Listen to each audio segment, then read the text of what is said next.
नमस्कार। राति 8 बजेको जनता समाचारमा स्वागत छ। म प्रतिमा चौधरी। म कावेरी पौडेल। सबैभन्दा पहिले प्रमुख समाचार। एकीकृत समाजवादीको प्रथम पोलिट ब्युरो बैठकमा अध्यक्ष नेपालको राजनीतिक प्रतिवेदनमाथि छलफल। बैठकद्वारा केन्द्रीय कमिटी बैठकका एजेन्डा पनि तय। देशभित्र र बाहिरका प्रतिक्रियावादीहरूले आफ्नो नेतृत्वको सरकारलाई हटाएको एमाले अध्यक्ष ओलीको आरोप। प्रतिवाद गरेर अघि बढ्ने दाबी। विस्तृत शान्ति सम्झौताको 15 वर्ष बित्दा पनि द्वन्द्व पीडितका समस्या उस्तै, अझैसम्म राहत महसुस गर्न नपाएको गुनासो।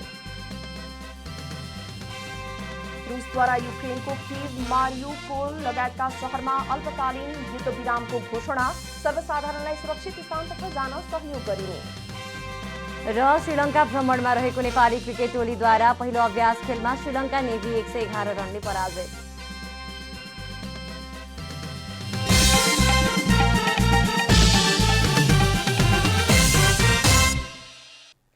अब पूरा समाचार। नेकपा एकीकृत समाजवादीको प्रथम पोलिट ब्युरो बैठकमा पार्टी अध्यक्ष माधव कुमार नेपालले राजनीतिक प्रतिवेदन प्रस्तुत गर्नुभएको छ। आज काठमाडौँमा बसेको प्रथम पोलिट ब्युरो बैठकमा पार्टी अध्यक्ष माधव कुमार नेपालले राजनीतिक प्रतिवेदन प्रस्तुत गर्नुभएको हो। अध्यक्ष नेपालले राजनीतिक प्रतिवेदनमा अहिलेसम्मको संगठनात्मक अवस्था, एमसीसीको समीक्षा, व्याख्यात्मक विश्लेषण, पछिल्लो राजनीतिक घटनाक्रम, आगामी निर्वाचन तयारी लगायतका विषय समावेश गरिएको छ। अध्यक्ष नेपालले समसामयिक राजनीतिक परिस्थिति र पार्टीको आगामी कार्ययोजना सहितको राजनीतिक प्रतिवेदन प्रस्तुत गर्नुभएको उक्त प्रतिवेदनमाथि अधिकांश पोलिट ब्युरो सदस्यहरूले आफ्नो धारणा राख्नु भएको थियो। प्रचार विभाग प्रमुख खतिवड़ाले आसन्न स्थानीय तहको निर्वाचनमा पार्टीको सम्पूर्ण शक्तिलाई केन्द्रीकृत गर्ने गरी पार्टी लागेको बताउनुभयो। प्रवक्ता खतिवड़ाले कार्यकर्ताहरूलाई एकताबद्ध बनाएर आसन्न स्थानीय तहको निर्वाचनमा परिचालन गर्नु नै अहिले पार्टीको मुख्य काम भएको बताउनुभयो। पोलिट ब्युरो बैठकले आगामी बुधबार बस्ने केन्द्रीय कमिटी बैठकका एजेन्डा समेत तय गरेको छ। नेकपा माओवादी केन्द्रभित्र केन्द्रीय सदस्य चयनको विवाद उत्कर्षमा पुगेको छ। नेकपा माओवादी केन्द्रको विधानमा व्यवस्था भएअनुसार 279 जना केन्द्रीय सदस्य र त्यसको 15% मनोनयन गर्ने व्यवस्था रहेको छ। 246 केन्द्रीय सदस्य रहेको माओवादी केन्द्रको सोमबारको बैठकमा अध्यक्ष दाहालले 97 जनाको नाम सिफारिस गरेर 15% मनोनयन सहित 344 सदस्यीय कमिटीलाई पूर्णता दिने प्रयास गर्नुभएको थियो। समानुपातिक रूपमा प्रतिनिधित्व मिलाउँदा बाहिर परेका नेताहरूलाई व्यवस्थापन गर्न सोसँगै केन्द्रीय प्रतिनिधिका रूपमा 86 सदस्यीय वैकल्पिक केन्द्रीय सदस्य बनाउने वहाँको योजना भए पनि हलले त्यसलाई अनुमोदन गरेन।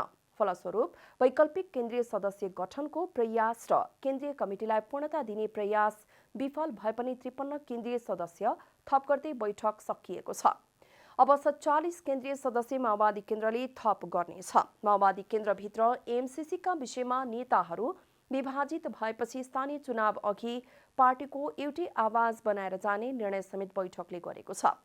आगामी जेठ 20 गते केन्द्रीय समिति बैठक बसेर एमसीसीका विषयमा छलफल गर्ने र विशेष महाधिवेशनमा समेत छलफल गर्ने माओवादी केन्द्रले निर्णय गरेको छ।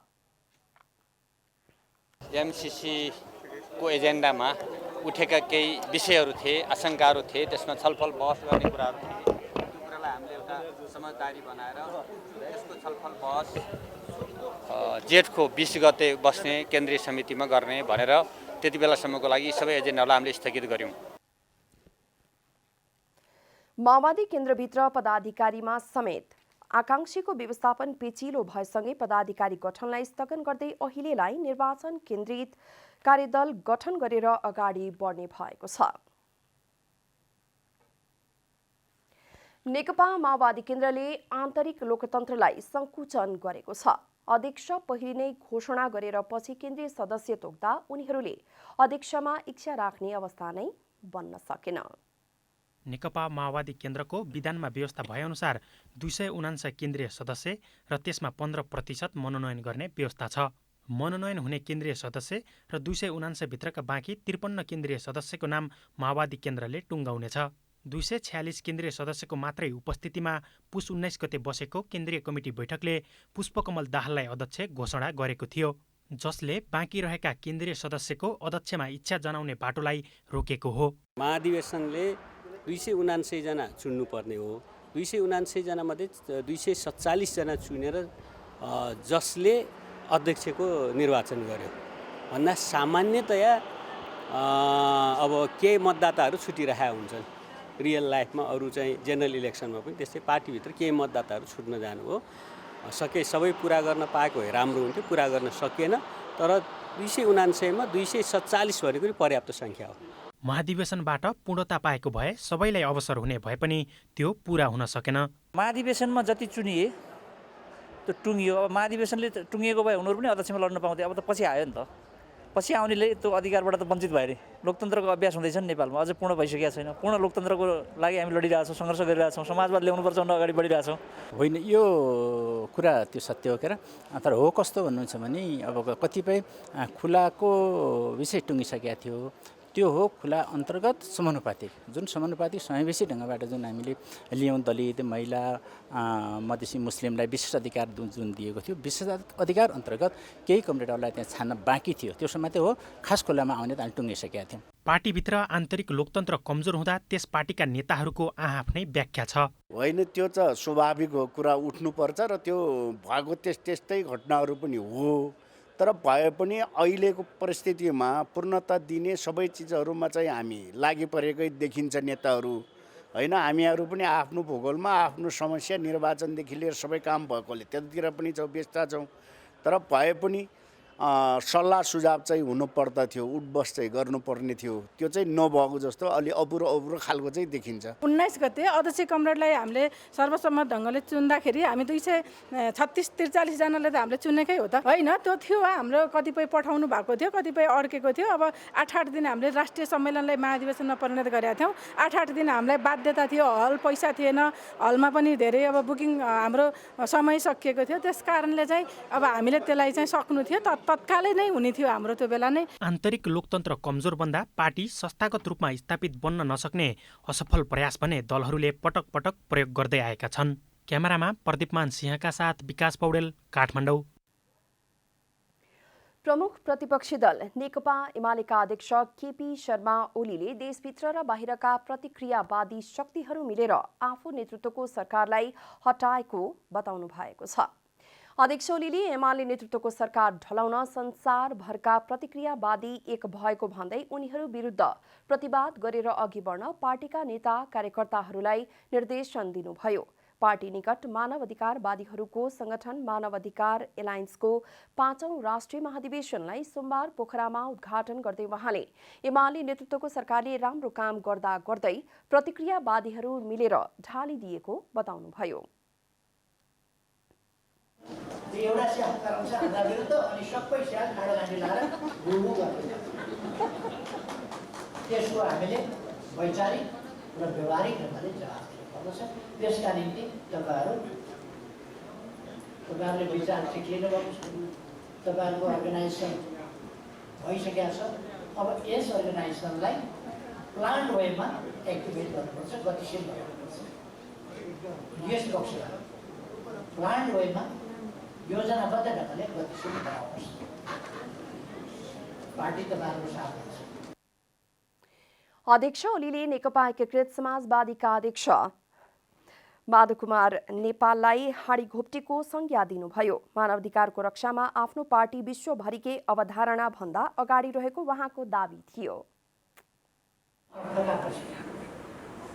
वास्तविक रूपान्तरणका त्यसमा लाग्छौँ, हाम्रो पार्टी त्यसमा लाग्छ। त्यसकारण साथीहरूले ढुक्कले भन्नुभएको छ, नेकपा एमाले पूर्ण रूपमा मानवाधिकारका अवधारणाहरू ती मानव जातिले विकास गरेका सबभन्दा पछिल्ला, सबभन्दा विकसित, सबभन्दा न्यायोचित अवधारणाहरू भन्दा एमाले एक कदम अझ अगाडि। अध्यक्ष ओलीले अरूले एमालेको उचाइ प्राप्त गर्न पनि नसक्ने तर ईर्ष्या भने गरिरहने चलन नै भएको बताउनुभयो। निर्वाचन आयोगले आगामी स्थानीय निर्वाचन प्रयोजनका लागि छापिएका मतपत्रमा निर्वाचन चिन्ह हरियो रङको हुने जनाएको छ। सोमबार आयोगले आगामी स्थानीय निर्वाचनको तयारीबारे गरेको नियमित पत्रकार सम्मेलनमा अबको मतपत्रमा निर्वाचन चिन्ह हरियो रङको हुने जनाएको हो। स्थानीय तह निर्वाचन सम्बन्धी छपाई सामग्रीहरू, निर्वाचन प्रचार प्रसार सामग्री, निर्देशिका फारम आदि छपाइएका लागि छापाखानाहरू र सामग्री ढुवानी व्यवस्थापनका लागि हेलिकप्टर, ट्रक तथा कुरियर सेवा लिन सम्बन्धित फर्म संस्थाहरू सूचीकृतका लागि सार्वजनिक सूचना गरिएको आयोगका सूचना अधिकारी सूर्यप्रसाद अर्यालले बताउनुभयो। मतदाता नामावली अध्यावधिक दावी विरोधको कार्यक्रम 2078 एक स्थानमा मात्र निवेदन दिन आग्रह गर्नुभयो। निर्वाचन प्रचार प्रसार र मतदाता शिक्षाका लागि अडियो भिडियो सामग्री तयारी गर्नका लागि निर्वाचन सम्बन्धी गीति सन्देश, सम्बन्धमूलक सन्देश तथा चलचित्र लघुकथा लेखन प्रतियोगिताका लागि प्रकाशित सार्वजनिक सूचना बमोजिम प्राप्त भएका रचनाहरूको मूल्याङ्कन भइरहेको र उक्त सामग्रीहरू मतदाता शिक्षाका लागि निर्वाचन आयोगले अडियो सामग्री तथा भिडियो सामग्रीमा उपयोग गर्ने पनि सूचना अधिकारी सूर्यप्रसाद अर्यालले बताउनुभयो। अडियो भिडियो सामग्री तयारी गर्नको लागि निर्वाचन सम्बन्धी गीति सन्देश, संवादमूलक सन्देश तथा चलचित्र लघुकथा लेखन प्रतियोगिताका लागि प्रकाशित सार्वजनिक सूचना बमोजिम प्राप्त भएका रचनाहरूको मूल्याङ्कन गर्न वरिष्ठ साहित्यकार, गीतकार एवं सङ्गीतकारहरू समेत संलग्न भएको समितिबाट हाल मूल्याङ्कन भइरहेको छ। आगामी वैशाख 30 गते हुने स्थानीय तहको निर्वाचनका लागि निर्वाचन आयोगले धमाधम तयारी गरिरहेको छ।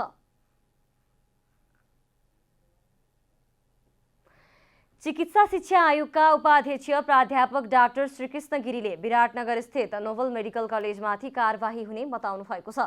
सिंहदरबारमा बसेको शिक्षा तथा स्वास्थ्य समितिको बैठकमा उपाध्यक्ष गिरीले नोबल मेडिकल कलेजले विद्यार्थीहरूमाथि होस्टेलको बहानामा बढी पैसा लिएको सत्य भएको दावी गर्नुभयो।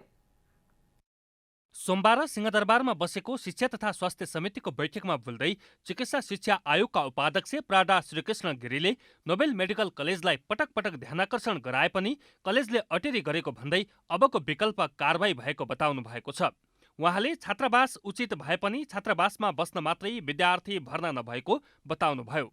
उहाँले छात्रावासमा नबसेकै कारण विद्यार्थीहरूलाई कलेजले पठन पाठनबाट वञ्चित गराउन नमिल्ने बताउनुभयो। होस्टेल अनिवार्य गरेर बढी पैसा लिनको प्रयास गरेको छ, जुन चाहिँ होस्टेलको शुल्क निर्धारण गर्ने काम आएको पनि छैन। आयोगले प्रष्ट रूपमा त्यसलाई व्याख्या गरेर भनिदिएको छ कि यो चाहिँ अनिवार्य मानेर जबरजस्ती पैसा वसुल गर्न पाइँदैन। तर छात्रावास हुनु उचित कुरा हो, राम्रो कुरा हो। यसको मतलब के हो कि छात्रावासमा बस्नको लागि विद्यार्थी कलेजमा भर्ना भएको होइन। विद्यार्थी कलेजमा पढ्नको लागि छात्रावासमा बस्ने, डेरामा बस्ने अरू काम गर्ने हो। त्यसकारण त्यो छात्रावास नबसेको कारणले चाहिँ विद्यार्थीलाई पठनबाट वञ्चित गर्न पाइँदैन। त्यस्तै आयोगका सदस्य सचिव डाक्टर भोजराज काप्लेले अहिलेको विद्यार्थीको विषय भनेको रकमको नभई जीवन रक्षा, एकाडेमिक कुरा र छात्रावासको मात्र भएको बताउनुभयो। हरेक पटक हामीले भनिहाल्छौँ, हिंसासँग कुरा गरिरहेका छौँ। एकाडेमिक कुराको यिनीहरूको जिम्मेवारी लिनपर्छ, राज्यले लिन पनि पर्छ, आयोगले पनि सदर हुनुपर्छ, युनिभर्सिटीले लिनपर्छ। त्यसमा सकिन्छ जस्तो लाग्छ मलाई। र छात्रावास अनिवार्य होइन भनेर सूचना मात्रै गरेर भएन भनेर लिखित दिएर पनि गरेको उहाँहरूले अब हामी गर्दैनौँ भनेको अवस्था हो। अटेरी भइरहेको कुरा पनि सत्य हो। फेरि त्यस्तै नेकपा एकीकृत समाजवादीका सांसद जीवनराम श्रेष्ठले कलेजले पैसा बढी लिएको वा घटी लिएको भन्ने अधिकार सदस्य सचिवलाई नरहेको भन्दै आक्रोश व्यक्त गर्नुभयो। बढी पैसा लिएको छैन भनेर तपाईँले यहाँ भन्नुहुने को हो? तपाईँ तपाईँले के गर्न खोज्नुभयो? बढी पैसा चाहिँ नियमभन्दा बाहिर गएर चाहिँ नि बढी पैसा लिइरहेको छ विद्यार्थीसँग। अनिवार्य होस्टेल भनेर पैसा लिइरहेको छ नि त्यो बढी पैसा होइन, अनिवार्य भनेको छ उसले। अनिवार्य भनेर पैसा वसुलिरहेको छ। अनि तपाईँ आयोगको बुझाइ थियो नि, सदस्य सचिवको बुझाइ थियो नि बढी पैसा होइन भनेर भन्नु नि यो सम्मानित ठाउँमा यस्तो बुझाइ हुन्छ? करेक्सन गर्नु सबैको बुझाइ। त्यस्तै लोकतान्त्रिक समाजवादी पार्टी नेपालका सांसद इक्बाल मियाले विद्यार्थीहरूले त्यही कलेजमा पढ्न नसक्ने भन्दै उनीहरूको लागि सुरक्षित गन्तव्य खोज्नुपर्ने बताउनुभयो। त्यो बच्चालाई त्यहाँ पढाउन चाहिँ एकदम हुन गर्नुहोस् र त्यो अब त्यहाँ सम्झौता पनि गर्नु भने के शर्तमा तिनीहरूलाई त्यहीँ राख्नुभयो भने शर्त समेतको हामीलाई पनि जानकार हुनु पर्यो कि यो शर्तमा चाहिँ त्यहाँ चाहिँ राखिएको छ, यो चाहिँ टर्चर नहुने गरी, फेल नहुने गरी, के नहुने गरी सबै त्यो ग्यारान्टेडको साथमा मात्र भयो भने मात्र मान्य हुनेछ। नत्र त्यो चाहिँ त्यति राम्रो त्यहाँ हुँदैन, त्यो बच्चाहरूको भविष्यपछि चाहिँ बिग्रिने खाले हुन्छ। त्यस्तै नेकपा माओवादी केन्द्रका सांसद हितबहादुर तामाङले विद्यार्थीहरूलाई धेरै पैसा असुलेको कुरा प्रष्ट भएको भन्दै कलेजलाई कारबाही गर्नुपर्ने माग गर्नुभयो। जसले ऐन मिचेर, कानुन मिचेर काठमाडौँ विश्वविद्यालय र यो चिकित्सा शिक्षा आयोगले जुन निर्देशन दिएको छ, तिमीहरूले चाहिँ यसको चाहिँ यो ऐनको अधीनमा बसेर निम्न चाहिँ अब बुँदा के अरे व्यवस्थामा चाहिँ रहेर तिमीहरूले काम गर भनेर भनेको थियो। त्यो कुरो उनीहरूले उल्लङ्घन गरिसकेपछि त्यो सम्बन्धित कलेजलाई कारबाही गर्नै पर्छ। त्यस्तै नेकपा माओवादी केन्द्रकी सांसद अञ्जना विसङ्कले विद्यार्थीहरूले नोबेल मेडिकल कलेजमा पढ्न नसक्ने भनेर हरेस खाइसकेको भन्दै अर्को स्थान सुरक्षित गर्नुपर्ने बताउनुभयो। संसदीय समितिले एक हप्ताभित्र नोबेल मेडिकल कलेज विराटनगरका अनसनरत 10 विद्यार्थीहरूलाई पढ्न सक्ने वातावरण बनाउन सरकारलाई निर्देशन दिएको छ। सोमबार सिंहदरबारमा बसेको प्रतिनिधि सभा अन्तर्गतको शिक्षा तथा स्वास्थ्य समितिको बैठकले 25 गतेभित्र वा ढिलोमा आगामी एक हप्ताभित्र विद्यार्थीहरूको समस्या समाधान गरेर उनीहरूलाई पढ्न सक्ने वातावरण बनाउन शिक्षा विज्ञान तथा प्रविधि मन्त्रालय र चिकित्सा शिक्षा आयोगलाई निर्देशन दिएको हो। समितिको निर्देशन सुनाउँदै सभापति जयपुरी घरतीले आगामी 3 महिना कलेजले अतिरिक्त कक्षा सञ्चालन गरेर भए पनि विद्यार्थीहरूको कोर्स पूरा गरिदिनुपर्ने बताउनुभयो। उहाँले विद्यार्थीहरू पढ्न छाडेर अनसन बस्ने हदसम्म कलेजले पुर्याएको भन्दै तत्काल समस्या समाधान गरेर विद्यार्थीहरूलाई पढ्ने वातावरण बनाउन निर्देशन दिनुभयो।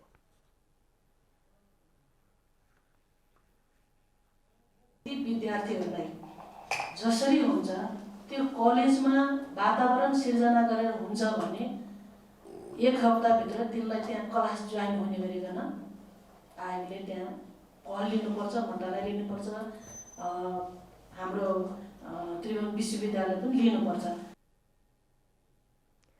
सभापति घरतीले हरेक मेडिकल कलेजले चिकित्सा शिक्षा ऐनलाई कार्यान्वयन गरेर विद्यार्थीको भविष्यलाई उज्यालो बनाउनु पर्ने बताउनुभयो। नेकपा माओवादी र सरकार बीच विस्तृत शान्ति सम्झौताको 15 वर्षभन्दा बढी समय भइसकेको छ, तर आज पनि सशस्त्र द्वन्द्वका पीडितहरूले राहत महसुस गर्न भने सकिरहेका छैनन्।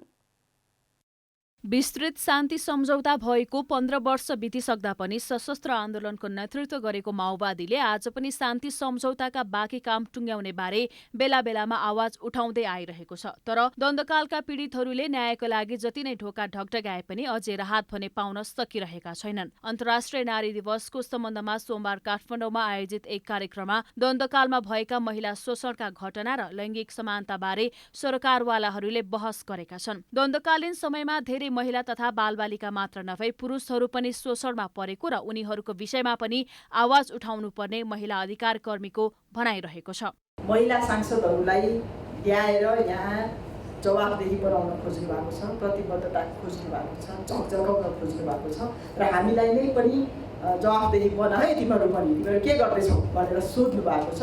यो महत्त्वपूर्ण खालको र यो चाहिँ सबै सरकारवालाहरूले यस्तै गर्यो भनेदेखि हामी चाहिँ राम्रैसँग काम गर्छौँ होला, अलिक बढी प्रभावकारी हुन्छौँ होला जस्तो मलाई लाग्छ। 2 दशकदेखि पीडितको लागि संविधान अनुसार कानून तयार पारिएको, तर मानवाधिकार तथा अन्य आयोगले भने यस्तो कार्य पुनः नदोरियोस् भन्ने माग कार्यान्वयन स्वीकृत गराएर मात्र गर्ने गरेको छ। पीडितहरूको गुनासा र उनीहरूको पीडालाई सरकारसँग संवाद नगरी हटाउन नसकिने महिला अधिकारी कर्मीको भनाइ छ। समाजमा अझै पनि महिलाहरूलाई हेर्ने दृष्टिकोण नफेरिएको र द्वन्द्व भनेको संवेदनशील र अमानवीय कार्य भएकोले यसको प्रत्यक्ष प्रभाव महिला तथा बालबालिकामा बढी पर्ने गरेको नेकपा माओवादी केन्द्रीय सदस्य अनिता परियारको भनाइ छ।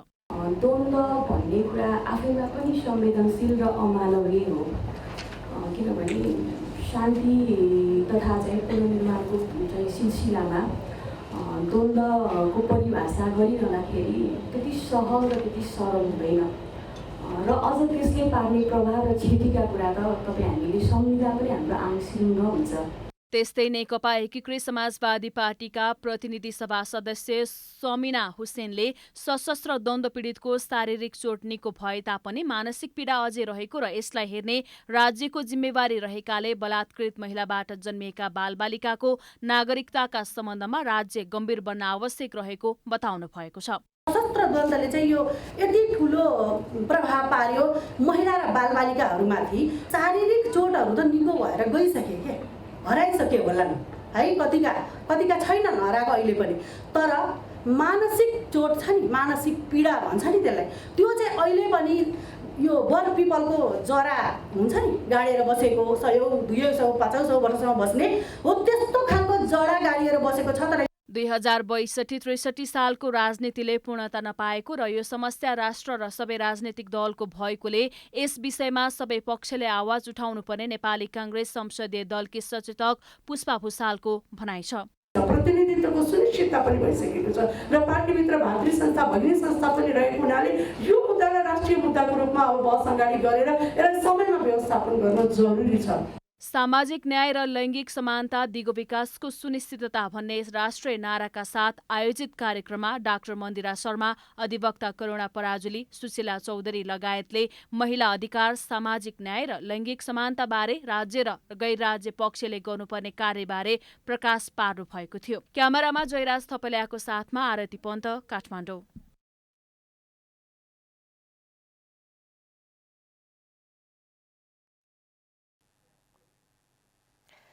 महिला, बालबालिका तथा ज्येष्ठ नागरिक मन्त्री उमा रेग्मीले महिलाहरूले सञ्चालन गर्ने सबै उद्योगहरूमा कर छुटको व्यवस्था गर्न लागि पर्ने प्रतिबद्धता व्यक्त गर्नुभएको छ। 112औं अन्तर्राष्ट्रिय महिला दिवसको अवसरमा सोमबार काठमाडौँमा आयोजित एक कार्यक्रममा बोल्दै मन्त्री रेग्मीले स्वदेशमै उत्पादन हुने सेनिटरी प्याडमा कर छुट गर्न आफ्नो मन्त्रालयले प्रक्रिया अघि बढाएको बताउनुभयो। स्वदेशमै उत्पादन हुने सेनिटरी प्याडमा पनि कर लाग्दो रहेछ भन्ने कुरा मन्त्री भएपछि आफूले थाहा पाएको उल्लेख गर्दै उहाँले तत्काल त्यसलाई हटाउन आन्तरिक राजस्व विभागलाई पत्राचार गरिएको स्पष्ट पार्नुभयो। यसमै उत्पादन गर्ने सेनिटरी प्याडमा पनि के अरे चाहिँ नि कर रहेछ, राजस्व लाग्दो रहेछ। त्यस कारणले म आउने बित्तिकै मन्त्रालयबाट त्यो छलफल गरेर हामीले पत्र लेखेर राजस्वमा पठाइसकेका छौँ कि आउने कच्चा पदार्थ के अरे चाहिँ नि मसिन जे हुन्छ त्यस्तो विषयवस्तुमा चाहिँ नि कर लाग्नुहुन्न।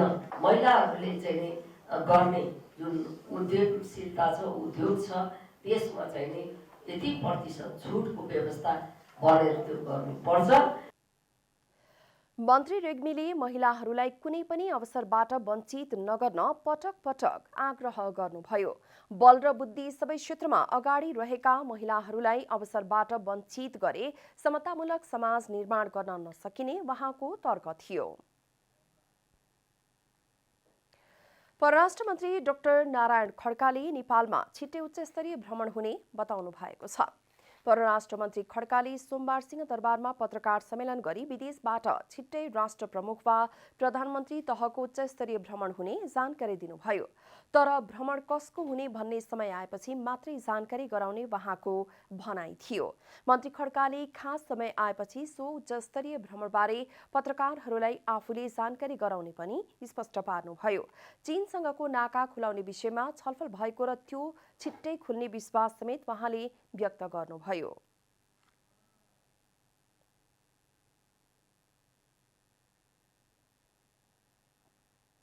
हामीले धेरै पहल गरेका छौँ। सायदै योभन्दा अगाडिका मलाई लाग्दैन परराष्ट्र मन्त्रीले गर्नुभयो होला, तर चाहिँ एक्सलेन्सी चीनका परराष्ट्र मन्त्री तथा स्टेट काउन्सिलर वाङकीसँग 1 घण्टा लामो टेलिफोन वार्तामा पनि हामीहरूले यो कुरा चाहिँ हामीले माग गरेका थियौँ। कोभिडकै कारणबाट हो भन्ने छ, तथापि हामीलाई आर्थिक रूपमा अलिक अप्ठ्यारो परिरहेको छ। हामीले खरबौँको चाहिँ आयात गरिरहेका छौँ। हामी कहाँबाट चाहिँ निर्यात करिब ठप्प जस्तो छ, र यो नाका खोल्न हाम्रो उच्च प्राथमिकता छ। र मन्त्री खड्काले युक्रेनमाथि रुसको आक्रमणले विश्व शान्ति खलबल्याउने बताउनुभयो। उहाँले ठूला र साना देशको सम्बन्ध पनि खलबलिने भएकाले नेपालले असंलग्न परराष्ट्र नीतिमै अडिएर त्यस सम्बन्धमा वक्तव्य निकालेको दावी समेत गर्नुभयो। हामीले चाहिँ राष्ट्रको बडापत्र को सम्मान गर्दै मानव अधिकारको सम्मान गर्दै हामीहरूले चाहिँ वक्तव्य पनि जारी गर्यौँ र मतदान पनि गर्यौँ र यो असमान पराष्ट्र नीतिकै एउटा पाटो हो ती विश्व शान्ति सहअस्तित्व मानवाधिकार सार्वभौमता समान सार्वभौमता यी पनि चाहिँ नन अलाइन्डका चाहिँ महत्त्वपूर्ण इलिमेन्टहरू हुन् पिसफुल कोएक्जिस्टेन्सका कुराहरू मानवाधिकारका कुराहरू यी पनि चाहिँ नन अलाइन्डभित्रै पर्छन् त्यसकारण यो कुनै अर्को गुटमा गएको भन्ने पनि होइन। मन्त्री खड्काले विभिन्न देशमा रिक्त रहेका राजदूतहरूको नियुक्ति छिट्टोभन्दा छिट्टो हुने बताउनुभयो। मन्त्री खड्काले संयुक्त राष्ट्र सङ्घको सम्बन्धलाई अझै सुदृढ बनाएको 533 जना नेपालीहरूलाई युक्रेनबाट अन्य मुलुकमा पठाएको नेपालले पनि विपत्तिमा परेका बेला अन्य राष्ट्रहरूलाई सहयोग गर्न सक्छ भन्ने उदाहरण अफगानिस्तानमा राहत सामग्री पठाएर पुष्टि गरे लगायतका कार्यहरू आफ्नो कार्यकालमा भएको समेत बताउनुभयो। नेपाल धितोपत्र बोर्डका अध्यक्ष रमेश हमालले T+2मा सेटलमेन्ट नगर्ने ब्रोकरलाई तत्काल कारबाही गर्ने बताउनु भएको छ। सोमबार बोर्डले काठमाडौँमा आयोजना गरेको पत्रकार सम्मेलनमा अध्यक्ष हमालले T+2मा सेटलमेन्ट नगर्ने ब्रोकरलाई कारबाही गर्ने बताउनु भएको हो। उहाँले ब्रोकरहरूले लगानीकर्तालाई पैसा नदिने र अन्यत्र लगानी गर्ने गरेको पाइए तत्काल कारबाही गर्ने पनि बताउनुभयो। साना लगानीकर्ताको हितमा बोर्डले काम गर्नुपर्ने अबको आवश्यकता भएको अध्यक्ष हमालको भनाइ छ।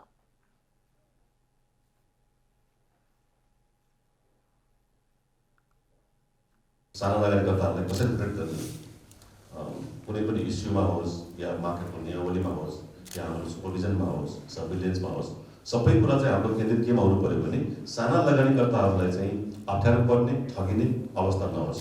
जस्तो T+2को सेटलमेन्टको कुरा छ, तुरन्तै होस्। हामी T+2मा सेटलमेन्ट नभएको घटना देख्यौँ भने हामी ब्रोकरलाई तुरन्तै कारबाही गर्छौँ। लगानीकर्ताहरूको पैसा ब्रोकर साथीहरूले कसैले जानेर या अन्जानमा होस् T+2को सेटलमेन्ट नगर्ने, त्यो पैसालाई चाहिँ अन्त लगानी गरिदिने र उनीहरूलाई चाहिँ अनेक बहानामा 1 महिनापछि पैसा दिन थाल्यो भने त राम्रो भएन होइन। हामीले त्यसलाई कारबाही गर्नु पर्यो। हामीले तिनीहरूलाई चाहिँ उचित चाहिँ कारबाही गरेर सानो लगानीकर्तालाई बचाउनु पर्यो। त्यस्तै अध्यक्ष हमालले धेरै नाफा कमाउने रियल इस्टेट कम्पनीहरूलाई बुक बिल्डिङबाट आइपिओ जारी गर्न दिएर पुँजी बजारमा ल्याउने बताउनुभयो। अध्यक्ष हमालले घरजग्गा कारोबार गर्ने कम्पनीहरू नेप्सेमा आए बोर्डले सहजीकरण गर्न तयार रहेको बताउनुभयो। ठूला कम्पनीहरू नेप्सेमा समावेश भए लगानीकर्ताको जोखिम कम हुने उहाँको दाबी छ। हाम्रो रियल सेक्टर इकोनोमिजको अरू जुन चाहिँ कम्पनीहरू छन् जो अहिले मार्केटमा लिस्टिङ भएका छैनन्, उहाँहरूलाई हामी निम्त्याउन चाहन्छौँ। उहाँहरूलाई हामी आह्वान गर्छौँ, आउनुहोस् हामीबाट हामीले के गर्नुपर्छ सहजीकरण। हाम्रो भूमिकामा यहाँहरूले के बुझ्नु भएको छ? रियल सेक्टर कम्पनीहरू चाहिँ लिस्टिङ गर्न हाम्रो उद्देश्य हो। यहाँहरू आउनुहोस्, यहाँलाई लगानी बोर्ड धितोपत्र बोर्डले उचित सहजीकरणको भूमिका निर्वाह गर्छ र एकदम फेयरली ट्रान्सपेरेन्ट रूपमा सबैलाई एउटै मापदण्ड राखेर हामी रियल सेक्टर कम्पनीलाई लिस्टिङ गर्ने वातावरण सृजना गर्छौँ। अध्यक्ष हमालले वित्तीय साक्षरता बढाउन क्यापिटल मार्केट सेन्टर नै खोल्ने तयारीमा बोर्ड लागेको जानकारी दिँदै नेप्से सिडिएससी ब्रोकर मर्चेन्ट बैंकरसँग मिलेर काम गर्ने योजना बनिरहेको स्पष्ट पार्नुभयो। चालु आर्थिक वर्षको माघ मसान्तसम्ममा फलामे छड उत्पादन गर्ने स्पन्ज आइरनको आयात 89% बढेको छ। उद्योग तथा वाणिज्य र श्रम तथा उपभोक्ता हित समितिको छलफलमा भन्सार विभागका महानिर्देशक कमल प्रसाद भट्टराईले चालु आर्थिक वर्षको माघ मसान्तसम्ममा सरकारले भन्सार शुल्कमा छुट दिएसँगै स्पोन्ज आइरन 89% बढेको बताउनुभयो। महानिर्देशक भट्टराईले स्पोन्ज आइरनमा सरकारले भन्सारमा लाग्ने अन्तशुल्कमा 100% छुट दिएसँगै आयातको परिणाम र रकम दुवै बढ्दा राजस्व सङ्कलनमा कमी आएको बताउनुभयो। त्यस्तै उहाँले चालु आर्थिक वर्षको माघ मसान्तसम्ममा फलामे छड उत्पादन गर्ने कच्चा पदार्थ विलेट्सको आयात गत आर्थिक वर्षको तुलनामा यो वर्ष 38% घटेको बताउनुभयो। समग्रमा हेर्दाखेरि चाहिँ आर्थिक वर्षको तुलनामा चालु आर्थिक वर्षमा गतको तुलनामा यसपालिको चालुमा चाहिँ एमएस बिलेटको परिमाणात्मक रूपमा चाहिँ 38% घटेको छ। सिआइएफ मूल्यको आधारमा 21.67% घटेको छ भने राजस्व असुलीको दृष्टिकोणबाट 10.93% घटेको अवस्था छ अथवा ऋणात्मक रहेको अवस्था छ। त्यस्तै अर्थ मन्त्रालयका राजस्व सचिव कृष्णहरि पुष्करले फलामे छड उत्पादन गर्ने कच्चा पदार्थ बिलेट्स आइरन र स्पोन्ज आइरन भन्सार शुल्क छुट आर्थिक ऐन संसदबाट पास भएकाले सचिवले जवाब दिनु राम्रो नहुने बताउनुभयो। उहाँले संसदमा सांसदहरूले नै पास गरेर ऐन कार्यान्वयनमा आएको बताउनुभयो। संसदबाट पास भएको कानुन हो जस्तो लाग्छ मलाई त। सोमाली संसदबाट पास भइसकेको कानुनमा सचिवलाई आएर जवाब दिँदा बडा अप्ठ्यारो लागिरहेछ, किनभने हजुरहरूले नि पास गरेको कानुन हो, हामीले खालि कार्यान्वयन मात्रै गर्ने हो, एउटा प्राविधिक कुरा त्यतातिर छ। छलफलमा प्रकाश रसाइलीले आर्थिक ऐन ल्याउँदा अर्थमन्त्रीले ठूलो ज्यादती गरेको बताउनुभयो। उहाँले 6 वटा उद्योगलाई प्रोत्साहन दिएर 24 वटा उद्योग बन्द गराउने आर्थिक नीति ल्याउन नपाउने भए पनि अहिलेका अर्थमन्त्रीले प्रधानमन्त्रीलाई समेत थाहै नदिई चलखेल गरेर यो नीति ल्याएको दावी गर्नुभयो। यो कबाडबाट पेल्ने र स्पन्ज आइरन वालालाई मात्रै छुट दिनुको पछाडि यो कहीँ न कहीँ ठुलो चलखेल नभएर भएकै छ। हामी त प्रष्टै भनिदिन्छौँ, यो निकै ठुलो यो के अरे ज्यादती गरेको, विशेष गरी अर्थमन्त्रीले। हामीले प्रधानमन्त्रीसँग पुर्याएर प्रधानमन्त्रीलाई पनि थाहा छैन यो के भएको। अब जुन देशका नागरिक औषधिमा पनि अन्तःशुल्क भन्सार तिर्छन्, अनि त्यो देशका नागरिकलाई स्पन्ज आइरनमा यत्रो धेरै ठुलो भन्सार छुट दिनुको पछाडि कारण के हो? सांसद रसाइलीले जुन देशमा नागरिकले औषधिमा पनि भन्सार पर्छ त्यो देशका उद्योगलाई स्पोन्ज आइरनमा यति धेरै भन्सार छुट दिनुको कारण अर्थमन्त्रीले समितिलाई दिनुपर्ने माग गर्नुभयो। अब खेलकुद समाचार।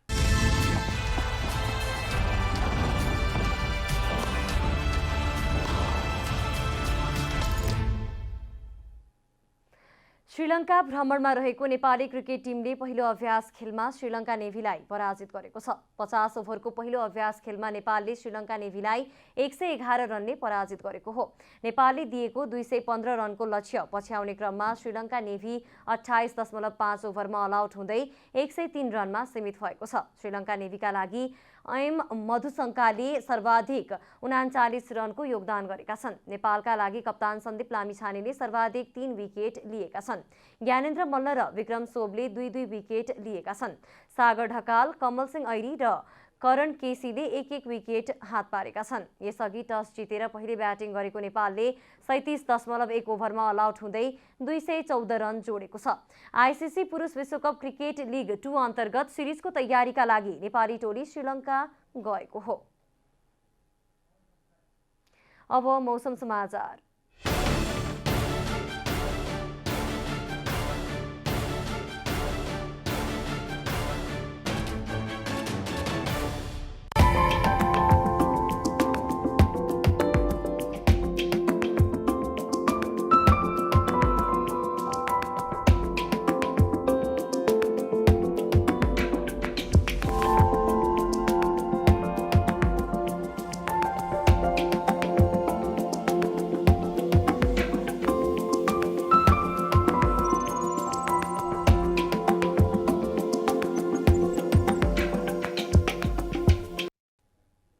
अन्त्यमा आजको डायरी। नेकपा एकीकृत समाजवादीको प्रथम पोलिट ब्युरो बैठकमा पार्टी अध्यक्ष माधव कुमार नेपालले राजनीतिक प्रतिवेदन प्रस्तुत गर्नुभएको छ। आज काठमाडौँमा बसेको प्रथम पोलिट ब्युरो बैठकमा अध्यक्ष नेपालले प्रस्तुत गर्नुभएको राजनीतिक प्रतिवेदनमा अहिलेसम्मको संगठनात्मक अवस्था, एमसीसीको समीक्षा, व्याख्यात्मक विश्लेषण, पछिल्लो राजनीतिक घटनाक्रम, आगामी निर्वाचन तयारी लगायतका विषय समावेश गरिएका छन्। प्रमुख प्रतिपक्षी दल नेकपा एमालेका अध्यक्ष केपी शर्मा ओलीले देशभित्र र बाहिरका प्रतिक्रियावादी शक्तिहरू मिलेर आफू नेतृत्वको सरकारलाई हटाएको बताउनु भएको छ। अध्यक्ष ओलीले एमाले नेतृत्वको सरकार ढलाउन संसारभरका प्रतिक्रियावादी एक भएको भन्दै उनीहरू विरुद्ध प्रतिवाद गरेर अघि बढ्न पार्टीका नेता कार्यकर्ताहरूलाई निर्देशन दिनुभयो। निर्वाचन आयोगले आगामी स्थानीय निर्वाचन प्रयोजनका लागि छापिएका मतपत्रमा निर्वाचन चिन्ह हरियो रङको हुने जनाएको छ। आज आयोगले स्थानीय तह निर्वाचन सम्बन्धी छपाई सामग्रीहरू, निर्वाचन प्रचार प्रसार सामग्री, निर्देशिका, फारम आदि छपाईका लागि छापाखानाहरू र सामग्री ढुवानी व्यवस्थापनका लागि हेलिकप्टर, ट्रक तथा कुरियर सेवा लिन सम्बन्धित फर्म संस्थाहरू सूचीकृतका लागि सार्वजनिक सूचना गरिएको आयोगका सूचना अधिकारी सूर्य प्रसाद अर्यालले जानकारी दिनुभयो। रुसले गरेको आक्रमणको प्रतिकारमा लडाईँ गर्न करिब 20,000 विदेशी युक्रेन आएका छन्। युक्रेनका विदेश मन्त्री दिमित्रो कुलेबाले युक्रेन आउने विदेशीमा सबैभन्दा धेरै युरोपेली मुलुकका नागरिक रहेको बताउनुभयो। यसैबीच अमेरिका सहित पश्चिमा मुलुकहरूले युक्रेनलाई आवश्यक हात हतियारहरू निरन्तर उपलब्ध गराइरहेको खुलासा भएको छ। श्रीलङ्का भ्रमणमा रहेको नेपाली क्रिकेट टिमले पहिलो अभ्यास खेलमा श्रीलङ्का नेभीलाई पराजित गरेको छ। 50 ओभरको पहिलो अभ्यास खेलमा नेपालले श्रीलङ्का नेभीलाई 111 रनले पराजित गरेको हो। आइसिसी पुरुष विश्वकप क्रिकेट लिग 2 अन्तर्गत सिरिजको तयारीका लागि नेपाली टोली श्रीलङ्का गएको हो।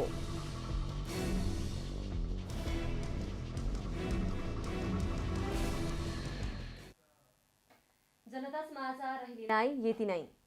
जनताद्वारा जनताका लागि प्रसारित जनता टेलिभिजनका कार्यक्रमहरू युट्युब, ट्विटर, फेसबुक र हाम्रो वेबसाइट जनतासमाचार.com मा पनि पढ्न र हेर्न सक्नुहुनेछ। नमस्कार।